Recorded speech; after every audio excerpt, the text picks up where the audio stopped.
Welcome back to SparkBC Hot Topics. My name is Erin Riva. It's good to see everybody again. With me, I've got Ted Gilbert out in the interior. Hey, Ted. Hey, Erin. How's it going?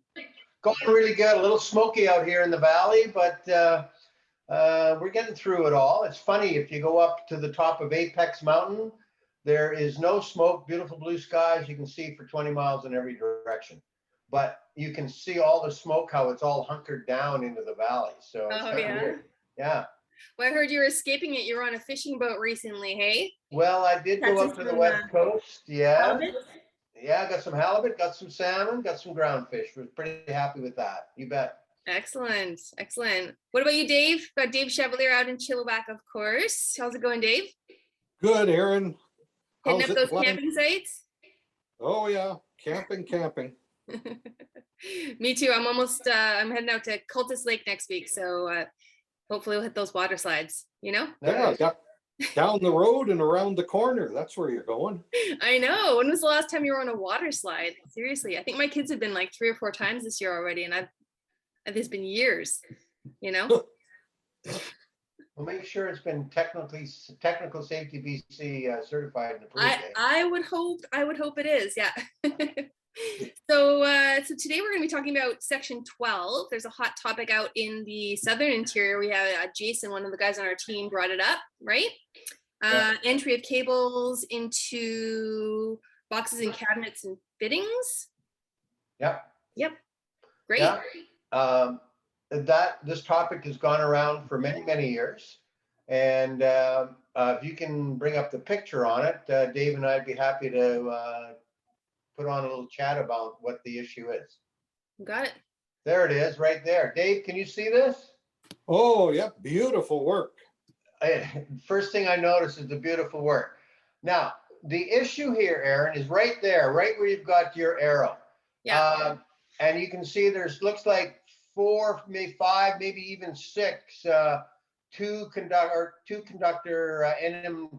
NMD90 cables coming in through a common connector. I'm guessing that's a 1-inch connector, 2-screw. And the issue is this an approved installation or not? So I've argued in the past, and I will still argue, that there's nothing wrong with this installation. The code, and we'll bring up the code in a minute, but the code requires that the cables be supported, that they be provided with strain relief so that there's no strain on any terminations inside the panel, that it protect the cable and the sheaths in particular from any kind of damage, and that the cable not be crushed in any manner. Now, when I look at this installation, I see that the prime rule, and it's rule 12-3022, I see that this installation meets all of those criteria.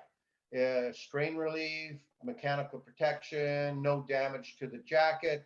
All of the cable sheets are brought inside the connector, so we don't have to worry about any strain on the actual installation of the conductors themselves. And I would pass this installation. Dave, you've been well into this conversation as well. What's the other side? And I'm not saying that you're taking the other side, I'm just the other side that we've had from other inspectors is that what? Well, the other side and is that you know that cable connector is probably not approved for multiple cables. So that's something that people might want to look into. But when you look at an installation like this, that everything is picture perfect, you know, is that an issue, that there's multiple cables coming into a connector? It's probably, we can't see the top, but it's probably stapled like it's supposed to be within 300 millimeters of the box.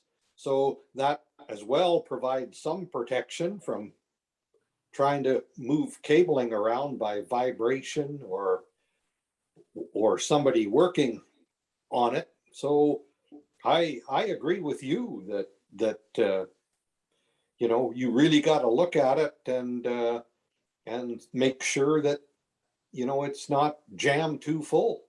Yeah. Yeah, I agree 100%, Dave. That might say, the manufacturer might say that it's approved for two or three conductor cables, or the manufacturer might say that it's approved for a cable that doesn't exceed, 1 inch in diameter.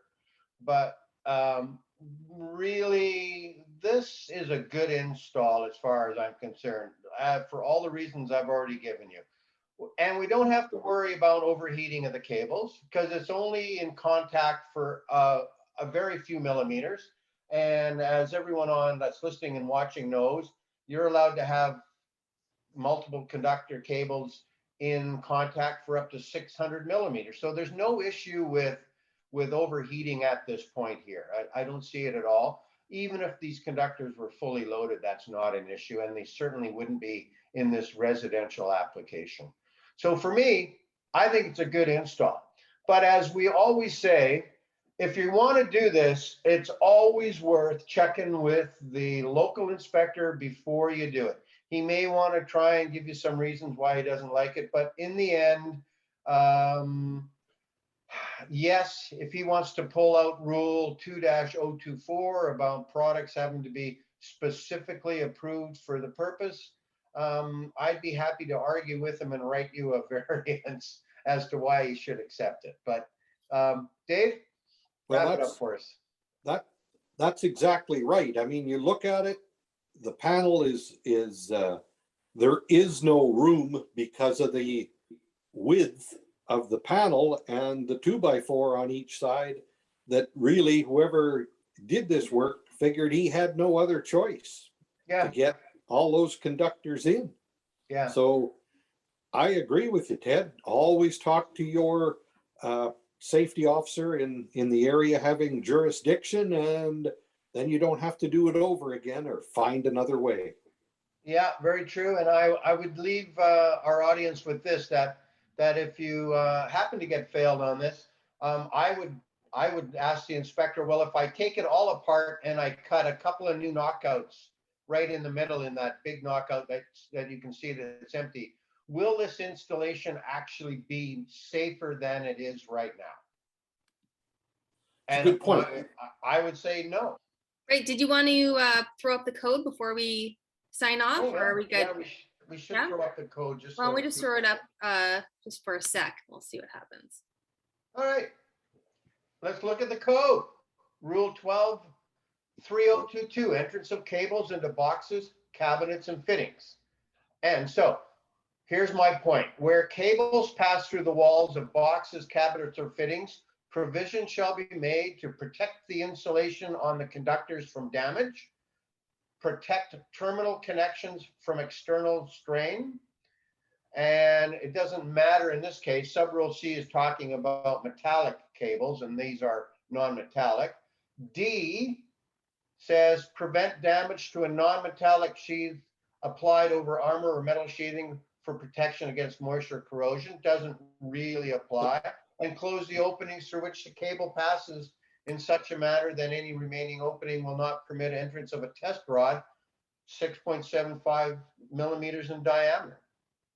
So moving on to sub-rule 3, where non-metallic sheath cable or tray cable enters a box, cabinet, or fitting, a box connector, either as a separate device designed for use with such cable or as part of the box, cabinet, or fitting, shall be used to secure the cable in place adequately and without damage to the cable jacket or conductor insulation.